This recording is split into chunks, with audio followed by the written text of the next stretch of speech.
What's going on, everybody? Welcome back to Chuds BBQ. My name is Bradley Robinson, and today I'm going to show you how I made these beautiful, smoky, hammy, hand-brined spare ribs. Gammon up! This time of year, everyone's always cooking the same things. Turkeys and hams, turkeys and hams. But this year, I wanted to bring you all a recipe for something a little more unique you could bring to your holiday parties, friendsgivings, or whatever you're up to, especially if it's a smaller gathering. The basic idea is to take a rack of spare ribs and brine them just like a ham. So what we end up with is ham meat on a bone. But the spare rib has a lot more fat than your traditional ham, so it should come out tasting super yummy. But with all that said, that's what we're gonna make today, and it is going to be delicious.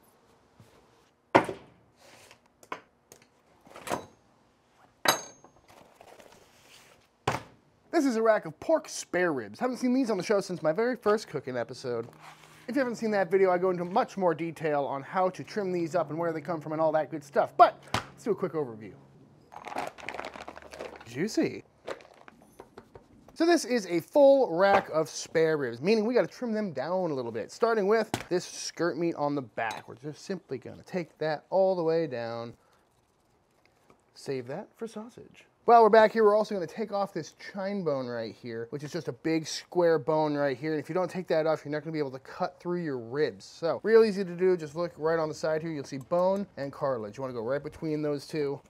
Cutting through a little bit of cartilage, but as long as you have a decently heavy knife, shouldn't be a problem. Great for stock. One more thing while we're on this side is we're going to find the very last little tiny bone, and we're just going to square that end right on off. Now we're going to flip her on over. There's always some meat on this thick side that we want to take off because of all this fat will render out, and then this piece of meat will just kind of slide off and not cook up very well. And now all that's left to do is take care of all of this stuff because it's pretty thin up here, and this will just burn up on the cooker. So we're just going to make it a little more aerodynamic and aesthetically pleasing. This is great for a little snack or great for sausage. We're a membrane-on house around here. If you have a proper cooker, this should cook up just fine, and you can keep all this fat in there, which is always helpful. But there we have it, nicely trimmed up rack of spare ribs. And before you go into the comments and start yelling at me for saying, why did you buy a whole rack of spare ribs just to turn it into St. Louis cut? Well, St. Louis cut is very similar, except it would be squared off right about there. And what you're missing out on is all this rib tip meat on top. There's some cartilage running through there, as you can see right here, and that means all this meat is gonna be really sticky, and you're gonna end up with much bigger ribs. So instead of having just the bones, you get all this extra meat on there, as well as all this meat on this side for stocks and sausages and whatnot, which I like, because I like having that stuff around. But you could easily just pick yourself up a rack of St. Louis cut if you want to save yourself some time. That being said, not much else to do except throw this into a brine. So through the magic of Chud TV, let's go back in time to last night and put this rack of ribs in a brine. We are going to start out with some water, to which we are going to add some salt, because this is a brine after all. Whoa, deja vu. I'm just going to mix this up, get it nice and dissolved. Then we're going to go in with the same amount of brown sugar. Boop. For this ham brine, I'm going to eyeball as much water as I think I will need to completely submerge the meat. Then I'm going to add 5% salt, kosher salt, 5% brown sugar, and then 1% pink curing salt. This is very common in charcuterie, curing meats, and especially in hams. That's what a cured ham is. It's what gives it that really nice pink color. And it may seem like a lot for the amount of meat, but that's because it's a brine instead of a dry cure. Get this all mixed up, and that is a very workable brine. But to make our ham ribs have some extra flavor, I'm gonna go in with some aromatics. Got a whole mess of things going in. We got some yellow mustard seeds, in allspice berries, star anise, some freshly crushed garlic, cinnamon stick, 2 or 3 cloves, some red chili flakes, a couple of torn up bay leaves, and then because it is Thanksgiving time, we're gonna throw in some thyme and some sage. Boop. And if you don't happen to have all of these rando ingredients floating around, you can just go buy some pickling spice. That's pretty much what this is. But it's also a good way to clear all these unique spices out of your cupboard. And I pretty much just eyeballed those ingredients. You're not gonna really overdo it or underdo it. They're just adding some nice flavor. But again, they sell all this pre-made in the form of pickling spice. And that is looking just about perfect to me. I can see the bottom, so I know all the salt and sugar are dissolved. So now we're gonna add in the ribs. Go right on in. I'm gonna go under all these herbs. Oh, look at that fit. Beautiful. And a fond lit for good measure. And now I'm gonna pop this in the fridge overnight. About 8 to 12 hours should be enough time to cure these ribs because they're pretty thin meat as opposed to a full-size ham, which would take, 6 to 8 days. Lid goes on, and now back to the daylight. All right, here we are the next afternoon, and these bad Larrys have been brining overnight. Smells really good.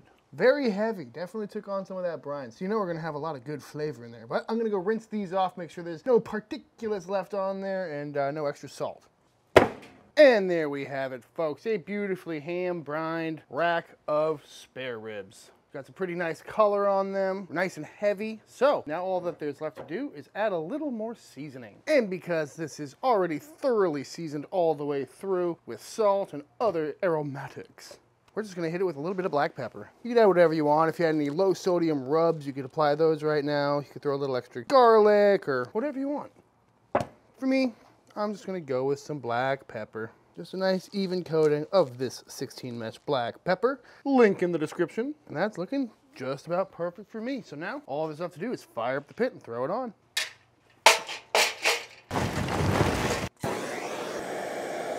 There's a snake in my boot. Just got me a fresh pile of wood dropped off, which is always an exciting day. The only problem is my wood stack is in the backyard. So moving all these logs takes a while.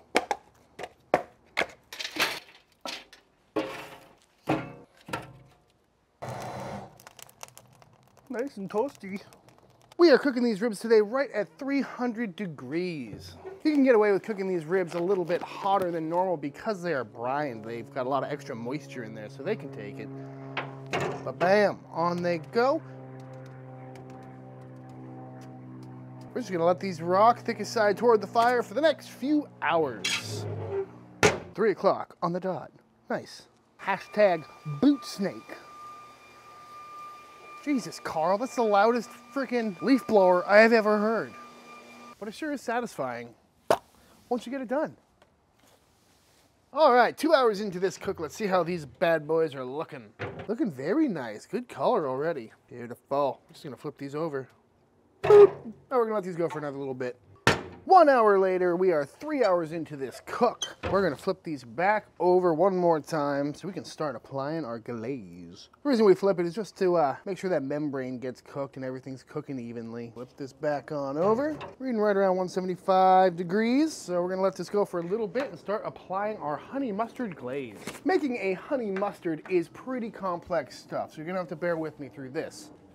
We are gonna start out with some real honey. Beep, beep. To which we're gonna add some mustard of your choosing. I'm going with some Dijon. You know what, we'll throw in a shot of yellow just for good measure too. And this ratio is completely up to you. And that's it. Get this all mixied up, and there you have it, honey mustard. And you can adjust this to your own taste, as sweet or as mustardy as you like it. Let's start glazing. Got this cute little brush here, it's pink. And we're just gonna glaze this little bad boy up. Hopefully we don't lose too much pepper, but that's okay if we do.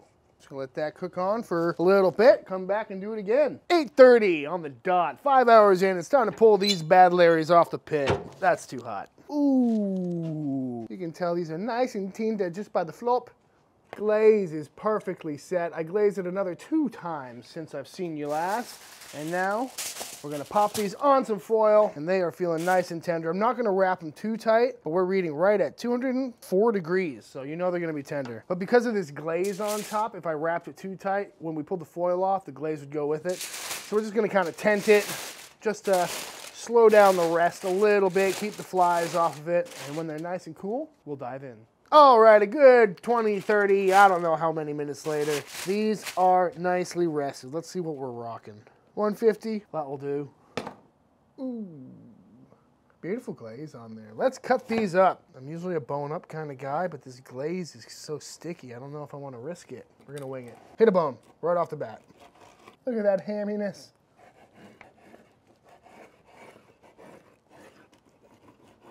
Ooh.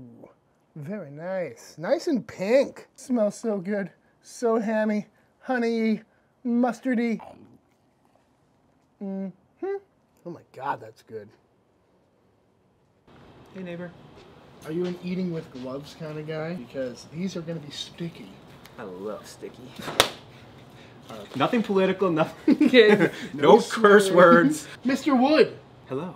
We haven't seen you on this this neck of the woods since the brisket video, right? It has been a while. It's been about 20-something videos. Got some ribs that I need help eating. So, welcome. These are ham brined, honey glazed, spare ribs. Oh. Choose your favorite. I'm so nervous. I'm going to take this one because I already took a bite out of it. Okay. Clinky. Cheers, bud. Let me just chill for a second. Holy shit. Mm. As a fellow mustachioed man, Thank you. I understand the struggle. It's such a struggle. Oh my god. Chud, I want you to know, I'm not just some guy. What you have just done, I don't even see you, I just see an aura. I don't see anything but a pile of meat and a glowing aura. These are fucking amazing, dude. Falls right off the bone. Mm. Mm-hmm. Mm-hmm. They eat differently than a normal pork rib, probably because they're really tender. I don't know, they seem like heavier, the meat-wise, because it's got so much moisture in the meat, as opposed to that like bite pull that you usually get. But I've never brined ribs before, so this is a whole new cooking experience. Should we get the final taste test? Like, that just pulls like, whoop. Get a nice big fat piece of pork right there. Yeah, I think I've learned that if you're going to be brining your ribs, you got to undershoot it a little bit. Oh my god. I'll take a too tender rib over a too tight rib any day of the week. What's wrong with you? Why are you so good at everything? Jesus. How do you think this would fare on like a holiday table, you know? I don't think there would be any leftovers. I'll tell you that much. Very good, very tangy, a little sweetness, little kick. A glaze though. Bro. Mustache ruiner. It's so tasty. Yeah, it's like candy. There's a little crust that I just got a bite of. It's just like so good. It's a big rib. You know, a St. Louis cut rib would be that. Yeah, it's like jelly. Have you ever brined ribs before? This is your first time. First time. Wow. It's so good, bro. 100%. Highly recommend these. They're very choice. It's so nice how close we live. I'm pretty sure I smelled you smoking shit too. And I was gonna text you like, yo, what are you smoking? Right. And then you literally texted me 10 minutes later. I'm like, perfect. Dude, you gotta try one of these little deboned burn-ins right here. Okay.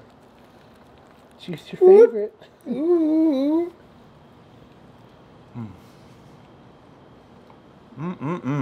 That was the best bite ever. So juicy. That was really good. There's like a little pocket of fat in there that just like burst in my mouth while I was eating the meat. It's that little piece on the end there that you don't get on the old St. Louis. So good.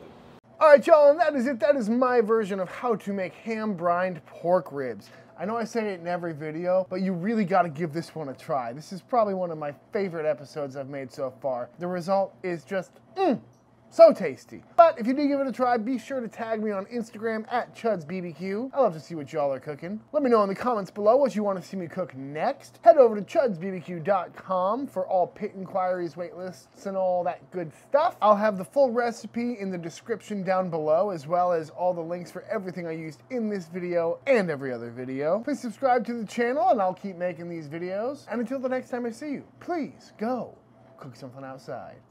Peace! Man, I wonder if these ribs would be good cold. Like ham, you know what I mean? But there's none left, so if anyone tries it, let me know.